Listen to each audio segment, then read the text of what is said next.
আওয়ামী লীগ সহ যে 14 দল রয়েছে 14 দলের নিষিদ্ধের দাবিতে এই মুহূর্তে কিন্তু শাহবাগে অবস্থান করছে বিপ্লবী ছাত্র জনতা এবং জাতীয় বিপ্লবী যে ব্যানার আসছেন তারা কিন্তু এই মুহূর্তে পুলিশের মুখোমুখি হয়েছেন। দর্শক আমরা সরাসরি সংযুক্ত করেছি শাহবাগ থেকে এবং এখানে কিন্তু পুলিশের মুখোমুখি হয়েছেন এই যারা আন্দোলন নিয়ে আসছেন বিক্ষোভ মিছিল নিয়ে আসছেন তারা কিন্তু এই মুহূর্তে পুলিশের মুখোমুখি অবস্থান করছে। দর্শক পুলিশ কিন্তু তাদেরকে পথ রোধ করেছেন, ব্যারিকেড দিয়ে তাদেরকে পথ আটকে দিয়েছেন।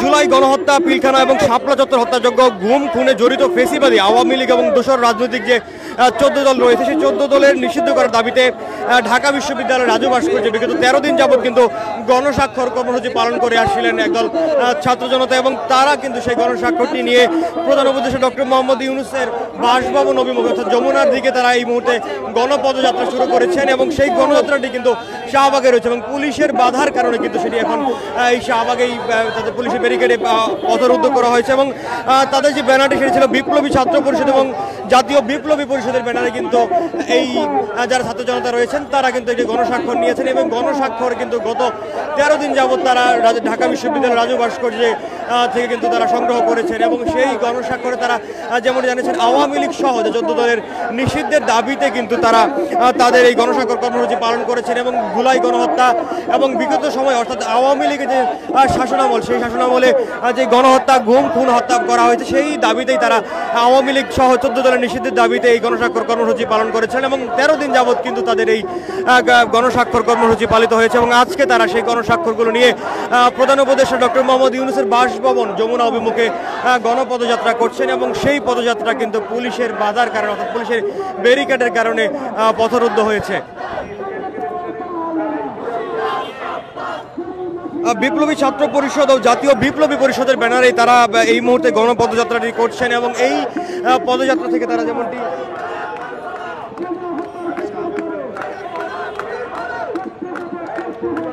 তাদের এই পদযাত্রা কিন্তু বিপ্লবী ছাত্র জনতা এবং বিপ্লবী পরিষদ জাতীয় বিপ্লবী পরিষদ থেকে কিন্তু তারা এই পদযাত্রা শুরু করেছেন এবং ঢাকা বিশ্ববিদ্যালয়ের রাজু ভাস্কর্য থেকে তারা কিন্তু বিগত 13 দিন যাবৎ তাদের এই গণস্বাক্ষর অর্থাৎ স্বাক্ষর কর্মসূচি পালন করে আসছেন এবং তারা গণস্বাক্ষর নিয়েছেন মানুষের কাছ থেকে এবং তারা যেমনটি বলছিলেন বিগত 17 বছর যাবৎ আওয়ামী লীগ সহ আসলে যে ধরনের গুম খুন হত্যা এবং গত জুলাই গণহত্যা পিলখানা হত্যাকাণ্ড সহ যে ধরনের হত্যাযজ্ঞ হয়েছে সেই হত্যাযজ্ঞের সাথে জড়িত আওয়ামী লীগ এবং তার সহযোগী যে 14 সংগঠন রয়েছে সেই 14 দলের নিষিদ্ধের দাবিতেই তারা তাদের এই গণস্বাক্ষর নিয়ে প্রধান উপদেষ্টা ডক্টর মোহাম্মদ ইউনূসের বাসভবন অভিমুখে যাওয়ার চেষ্টা করছেন এবং সেই গণ পদযাত্রাটি তারা এই মুহূর্তে শাহবাগে অবস্থান করছেন এবং পুলিশ কিন্তু ব্যাপকভাবে তাদেরকে ব্যারিকেড প্রদান করেছে এবং এই ব্যারিকেড কিন্তু তারা অতিক্রম এখন পর্যন্ত করছে কারণ যার কারণে পুলিশের ব্যারিকেডের সামনে দাঁড়িয়ে তারা বিভিন্ন ধরনের স্লোগান দিচ্ছিলেন।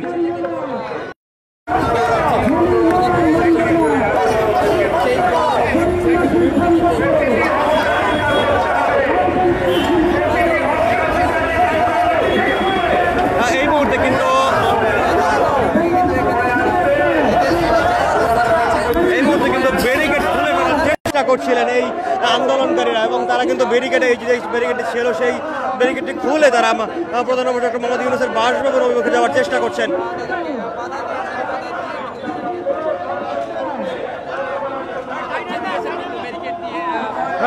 জানিয়ে রাখি বিপ্লবী ছাত্র পরিষদ এবং জাতীয় বিপ্লবী পরিষদের ব্যানারে কিন্তু এই গণপদযাত্রাটি শুরু হয়েছে ঢাকা বিশ্ববিদ্যালয়ের রাজু ভাস্কর্য থেকে এবং তারা কিন্তু যে বিষয়টি জানিয়েছেন গত 13 দিন যাবৎ এই রাজু ভাস্কর্যে তারা অবস্থান করছিলেন এবং গণস্বাক্ষর কর্মসূচি পালন করে আসছিলেন এবং তারা 14 দলের নিষিদ্ধের দাবিতে তাদের এই গণপদযাত্রাটি করছেন এবং গণস্বাক্ষর তারা নিয়েছিলেন।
সহযোগী যে 14 দল রয়েছে সেই 14 দলের নিষিদ্ধের দাবিতে এই মুহূর্তে কিন্তু শাহবাগে অবস্থান করছেন বিপ্লবী ছাত্র পরিষদ এবং জাতীয় বিপ্লবী পরিষদের ব্যানারে যারা ছাত্র জনতা এসেছিলেন সেই ছাত্র জনতা কিন্তু অবস্থান করছেন শাহবাগ এবং পুলিশের ব্যারিকেডের কারণে কিন্তু তারা তাদের যেই গণপদযাত্রাটি ছিল সেই গণপদযাত্রা সামনের দিকে এগিয়ে যেতে পারছেন না এবং তারা যেমনটি বলছিলেন তারা বিগত 13 দিন যাবৎ ঢাকা বিশ্ববিদ্যালয়ের রাজু ভাস্কর্যে অবস্থান করছেন এবং তারা আওয়ামী লীগ সহ যে সহযোগী 14 সংগঠন রয়েছে দল রয়েছে 14 দলের নিষিদ্ধের দাবিতে গণস্বাক্ষর কর্মসূচি গ্রহণ করেছেন এবং সেই 13 দিন পর আজকে তারা তাদের এই পদযাত্রাটি প্রধান উপদেষ্টা ডক্টর মোহাম্মদ ইউনূসের বাসভবন যমুনা অভিমুখে যাওয়ার চেষ্টা করছে। তবে পুলিশের ব্যারিকেডের কারণে কিন্তু তাদের এই গণপদযাত্রাটি পথরুদ্ধ রয়েছে এই মুহূর্তে শাহবাগ থানার উল্টা পাশে এবং সেখানে কিন্তু পুলিশের ব্যাপকভাবে রাস্তা অবরোধ পুলিশ তাদেরকে অবরোধ করে রেখেছেন।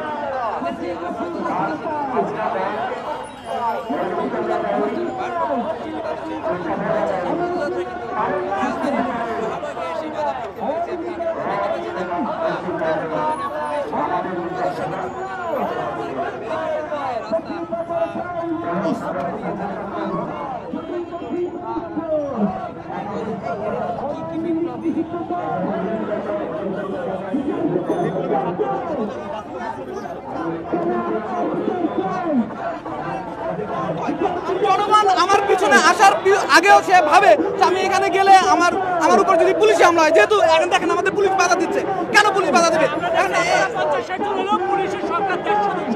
দেখতে পাচ্ছেন। তো জনগণের এই একটা ভয় আছে যে সেই ফেসিবাজি মানে আমলের মতন আবার আমাদের উপরে হামলা হচ্ছে কিনা। আমরা আমাদের জনসংখ্যা দিন দিন বাড়তেছে এবং বেড়ে যাবে এবং আমরা মনে করি আওয়ামী লীগকে নিষিদ্ধ করার যে দাবি আমরা তুলেছি আমরা নিষিদ্ধ করে আমরা মাঠ ছাড়বো এবং ধীরে ধীরে আমাদের সাথে আরো জনগণ যুক্ত হবে। প্রস্তাব দিয়েছেন যে বিভিন্ন জায়গা থেকে যে আমাদের সাথে আপনারা আসেন, আমরা দাবি সফল করতে আসেন, আমরা নিষিদ্ধ চাই, সেই প্রস্তাবের পরে আসে না কেন? আমরা বিভিন্ন সংগঠনকে অলরেডি প্রস্তাব দিয়েছি, তারা এখনো বিবেচনা করতেছে।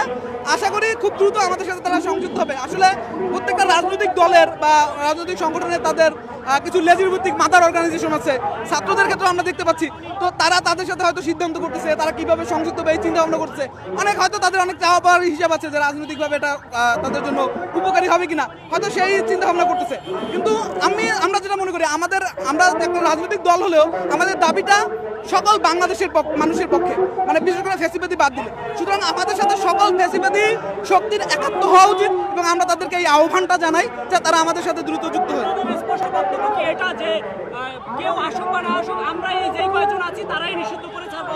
হ্যাঁ, যৌক্তিক দাবিতে মানুষ যদি একজন হয় সেই একজনের দাবির পক্ষেও আমরা আছি এবং আমরা যদি 50 জন থাকি, আমরা যদি 5 জন থাকি, আমরা রাজু ভাস্কর্যে আওয়ামী লীগ নিষিদ্ধ না হওয়া পর্যন্ত আমরা অবস্থান করবো এবং অবশ্যই ইনশাআল্লাহ আওয়ামী লীগকে নিষিদ্ধকরণের মাধ্যমে আমরা রাজু ভাস্কর্যে আমাদের কর্মসূচির সমাপ্তি ঘটাবো। কত সাক্ষ্য সংগ্রহ করেছেন আপনারা?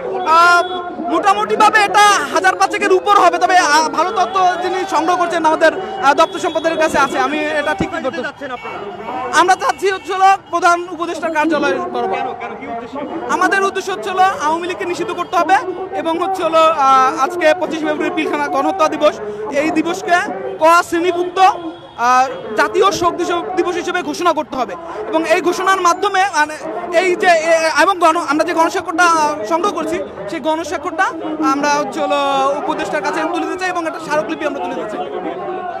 আমরা শুনছিলাম আসলে জাতীয় বিপ্লবী পরিষদের একজন যেমনটি বলছিলেন যে তাদের প্রায় 5000-এর উপরে কিন্তু তারা গণস্বাক্ষর সংগ্রহ করেছেন গত 13 দিনে জাদু ভাস্কর্য থেকে এবং সেই গণস্বাক্ষর নিয়ে কিন্তু তারা প্রধান উপদেষ্টা ডক্টর মোহাম্মদ ইউনূসের কাছে যাবেন এবং তাদের যে দাবিটি সেটি হচ্ছে অন্তর্বর্তীকালীন সরকারের কাছে তাদের যে দাবিটি বা যে আওয়ামী লীগ এবং সহ যে 14 দলের নিষিদ্ধের দাবি তারা করছেন। এখনো পর্যন্ত নিষিদ্ধ হয়নি এবং তাদের বিচারও নিশ্চিত করা হয়নি। আমরা ইতিপূর্বে দেখেছি সিরিয়ার পতনের আসাদ সরকারের পতনের পর প্রায় 7-8 জন ফাঁসি হয়েছে।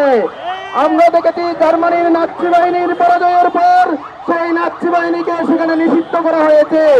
কিন্তু বর্তমান অন্তর্বর্তী সরকার তারা জুলাই গণঅভ্যুত্থানে প্রায় 2000 এবং 50,000 আহত ভাইদের রক্তের সাথে বেইমানি করে আমাদের এখনো পর্যন্ত বাংলাদেশ আওয়ামী লীগ নামক অরাজনৈতিক জঙ্গি সন্ত্রাসী একটা দলকে এখনো পর্যন্ত নিষিদ্ধ করা হয়নি। আজকে আমরা 13 দিন যাবৎ ঢাকা বিশ্ববিদ্যালয়ের রাজু ভাস্কর্যে অবস্থান নিয়েছি। এই বর্তমান সরকারের যদি সামান্যতম লজ্জাবোধ থাকে তাহলে তাদের পদত্যাগ করা উচিত। কারণ হচ্ছে আমাদেরকে কেন অবস্থান নিতে হবে ফ্যাসিস্ট দলকে নিষিদ্ধ করার জন্য? এটা আমাদের জন্য, জাতির জন্য লজ্জাকর।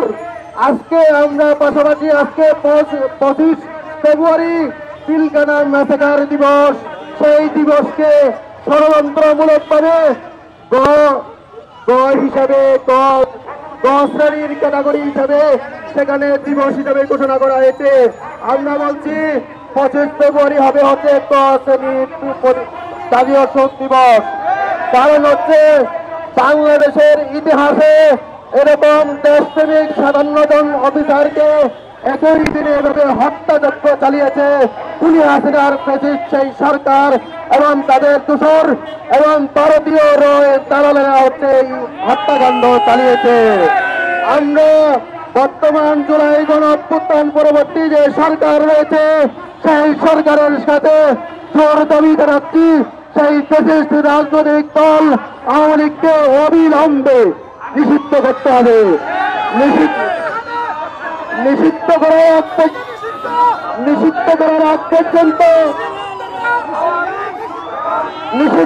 আগ পর্যন্ত রাজু ভাস্কর্যে আমাদের অবস্থান চলমান থাকবে। বর্তমান প্রধান উপদেষ্টা উনি যদি আমাদেরকে আগামীকালকে 11টার সময় দেখা করবেন বলে আমাদেরকে ডিসি রমনা আমাদেরকে জানিয়েছেন। যদি আগামীকালকে ফলপ্রসূ কোনো আলোচনা না হয় তাহলে সেক্ষেত্রে শুধু রাজু ভাস্কর্য নয়, বাংলাদেশের টেকনাফ থেকে তেতুলিয়া, রূপসা থেকে পাদুরিয়া কোন বিপ্লবের মাধ্যমে বাংলাদেশ আওয়ামী লীগ নামক দেশটি রাজনৈতিক দল তাদের যে দূষণরা আছে গাপটি মেরে চারপাশে ইঁদুরের গর্তে লুকিয়ে আছে, তাদেরকে সেই ইঁদুরের গর্ত থেকে বের করে আমরা তাদেরকে জনসম্মুখে নিয়ে যদি সরকার বিচার না করে আমরা গণ আদালতের মাধ্যমে তাদের বিচার নিশ্চিত করব ইনশাআল্লাহ। সুতরাং প্রিয় ভাই এবং বন্ধুগণ, আগামীকালকে প্রধান উপদেষ্টা ডক্টর মোহাম্মদ ইউনূসের প্রতি আমাদের শ্রদ্ধা আছে, সম্মান আছে। উনি বাংলাদেশের সমগ্র বিশ্বের মধ্যে, বাংলাদেশ নয় সমগ্র বিশ্বে উনি ওনার অবস্থান হচ্ছে অনেক মজবুত। ওনার ফিগার হিসেবে ওনার অবস্থান, উনি একজন আইডল পার্সন। ওনাদের কাছে আমি আশা করব বাংলাদেশ আওয়ামী লীগ নামক একটা অরাজনৈতিক জঙ্গি ভারতের পাড়ায় এবং উগ্র জঙ্গিবাদী হিন্দুত্ববাদী বিজেপি সরকারের টিম হিসাবে বাংলাদেশে পরিচালিত যে রাজনৈতিক দল হিসাবে পরিচয় দিচ্ছে তাদের নিষিদ্ধ অবিলম্ব করতে হবে। এবং আমরা গভীর উদ্বেগের সাথে জানাতে চাই, গত 19 আগস্ট এই বাংলাদেশ আওয়ামী লীগ নামক রাজনৈতিক দলকে নিষিদ্ধ করার জন্য একটি সংগঠন কর্তৃক একটি রিট পিটিশন দায়ের করা হয়েছিল। সেই রিট পিটিশন 27 আগস্ট সেটার শুনানি হয়েছিল। সেই শুনানিতে আমরা গভীর উদ্বেগ এবং উৎকণ্ঠা এবং দুঃখ ভারাক্রান্ত হৃদয় নিয়ে বলছি, বর্তমান অন্তর্বর্তী সরকারের যে অ্যাটর্নি জেনারেল উনি ঘোষণা করেছেন বাংলাদেশ আওয়ামী লীগ নামক একটা রাজনৈতিক প্ল্যাটফর্মকে আমরা নিষিদ্ধ করতে চাই না। আমরা এর তীব্র নিন্দা এবং প্রতিবাদ জানাই। এই বক্তব্যের জন্য ওনাকে পদত্যাগ করা উচিত। কারণ হচ্ছে বাংলাদেশ আওয়ামী লীগ 2000-এর অধিক শহীদ করেছে আমাদের ভাইদেরকে, আমাদের ভাই বোনদেরকে শহীদ করেছে। 50,000-এর অধিক আহত ভাইরা এখনো বিছানায় কাতরাচ্ছে, হসপিটালে কাতরাচ্ছে। সেই রাজনৈতিক দলকে আপনি অরাজনৈতিক একটা দল, জঙ্গি দলকে আপনি রাজনৈতিক প্ল্যাটফর্ম হিসাবে স্বীকৃতি দিচ্ছেন। আপনি এই পদে কিভাবে থাকেন? আপনি এই পদে যোগ্য না। আপনি এই পদ থেকে নৈতিকভাবে আপনি এই পদে থাকার যোগ্যতা রাখেন না। আপনি পদত্যাগ করুন বাংলাদেশ, অথবা নয়তোবা বাংলাদেশ আওয়ামী লীগ নামক রাজনৈতিক দল, উগ্র জঙ্গিবাদী রাজনৈতিক দলকে আবার আপনি ঘোষণা করেন। এই রাজনৈতিক দল বাংলাদেশে কোনো রাজনীতি করতে পারবে না। আপনারা যদি রাজনীতি বিজ্ঞান পড়ে থাকেন এই রাজনীতি যেমনটি শুনছিলাম জাতীয় বিপ্লব পরিষদের যে নেতা তিনি যেমনটি বলছিলেন আগামীকালকের মধ্যে যদি ডক্টর মোহাম্মদ ইউনূস অন্তর্বর্তীকালীন সরকারের প্রধান উপদেষ্টা ডক্টর মোহাম্মদ ইউনূস তাদের সাথে ফলপ্রসূ কোনো ধরনের আশ্বাস না দেন তাহলে তারা আরো বড় ধরনের কর্মসূচি ঘোষণা করবেন। ততক্ষণ পর্যন্ত তারা ঢাকা বিশ্ববিদ্যালয়ের রাজু ভাস্কর্যের সামনে তারা অবস্থান করবেন। এবং তারা আরেকটা বিষয় বলছিলেন তাদেরকে এইখানে যখন তারা অবস্থান করছেন পুলিশ ব্যারিকেড প্রদান করেছে। এখানে রমনা জোনের ডিসি যে মাসুদ আলম তিনি তাদেরকে আশ্বস্ত করেছেন আগামীকালকের মধ্যে তাদের সাথে প্রধান উপদেষ্টা ডক্টর মোহাম্মদ ইউনূস সাক্ষাৎ করবেন এবং সাক্ষাৎ করে তাদের যে দাবিটি রয়েছে আওয়ামী লীগ সহ যে 14 দল রয়েছে সেই 14 দলের নিষিদ্ধের দাবিতে তারা তাদের যে গণস্বাক্ষর কর্মসূচি নিয়েছিলেন সেই গণস্বাক্ষর থেকে তারা অন্তর্বর্তীকালীন সরকার ডক্টর মোহাম্মদ প্রধান উপদেষ্টা ডক্টর মোহাম্মদ ইউনূসের সাথে সাক্ষাৎ করবেন এবং সেই সাক্ষাতের পর তাদের যদি অর্থাৎ কোনো ধরনের নিষিদ্ধের দাবিতে আওয়ামী লীগ এবং সহযোগী 14 দলের যে নিষিদ্ধের দাবিতে যে ধরনের কোনো ফলপ্রসূ কোনো পদক্ষেপ বা আশ্বাস না পান তাহলে তারা আরো বড় ধরনের কর্মসূচি ঘোষণা করবেন এবং ততক্ষণ পর্যন্ত তারা ঢাকা বিশ্ববিদ্যালয়ের রাজু ভাস্কর্যে অবস্থান করবেন বলে কিন্তু জাতীয় বিপ্লবী পরিষদের এই নেতা জানালেন।